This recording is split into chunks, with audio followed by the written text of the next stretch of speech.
મારું નામ જમોડ અજયભાઈ ભૂપતભાઈ. હાલ આપણે બોટાદના આમ આદમી પાર્ટીના ધારાસભ્યના પીએ તરીકે કામ કરી ચૂક્યા છો. શું વિગત છે? આપ એના વિરુદ્ધમાં એક પોલીસ સ્ટેશનમાં અરજી કરવામાં આવી છે. શું વિગત છે એની? જી, ગત સોમવારના રોજ મેં બોટાદના હાલના ચાલુ ધારાસભ્ય ઉમેશભાઈ મકવાણા દ્વારા જે મારા સાથે છેતરપિંડી કરવામાં આવી છે તેના વિરુદ્ધ ફરિયાદ દાખલ કરવા માટે એસપી સાહેબ અને ટાઉન પીઆઈ સાહેબને લેખિત રજૂઆત કરવામાં આવી છે. શું રજૂઆત છે આપની?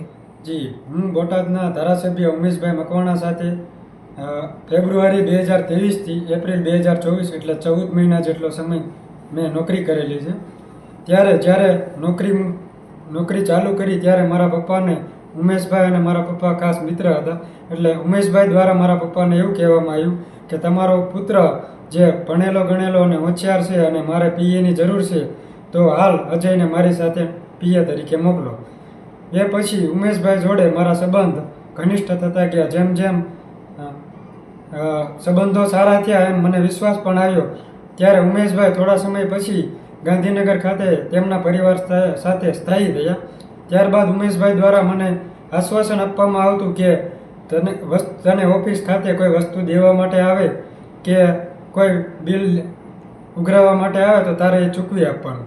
મને વિશ્વાસ હોવાના કારણે હું જે કંઈ પણ બિલ હોય કે નાના મોટા બિલો ઓફિસ ખર્ચ હોય તે ચૂકવી આપતો હતો. આમ ધીમે ધીમે બોટાદ ભાવનગર લોકસભાની ઇલેક્શન આવ્યું. એ વખતે હું પીએ હોવાના નાતે મારે બધા બિલો મારા હસ્તક હોય, જેથી તમામ બિલો જે કાંઈ વસ્તુની જરૂર પડતી, જેવા કે તેલના ડબ્બાના બિલ, ઓફસેટનું બિલ, મંડપ સર્વિસનું બિલ, ચા પાણી નાસ્તા હોય કે ઓફિસના નાના મોટા ખર્ચા હોય, આ વગેરે બિલો હું ચૂકવી આપતો અથવા તો બાકી મારા હસ્તક બાકી હતા. લોકસભાનું ઇલેક્શન પૂરું થયું એટલે ઉમેશભાઈને મેં વાત કરી કે મારી પાસે તમે મને જે પગાર આપો છો, સરકારશ્રી દ્વારા પીએને 20,000 રૂપિયા પગાર ચૂકવવામાં આવે છે, તમે મને 10,000 રૂપિયા પગાર આપો છો. એ પગાર પણ મારો ખર્ચ થઈ ગયો છે. ઉપરથી મેં ઘરે લીધેલી મૂડી, મિત્ર વર્તુળ પાસેથી લીધેલા પૈસા પણ મારા પાસે પૂરા થઈ ગયા છે. તો હવે તમે મને મારા બિલ આપો.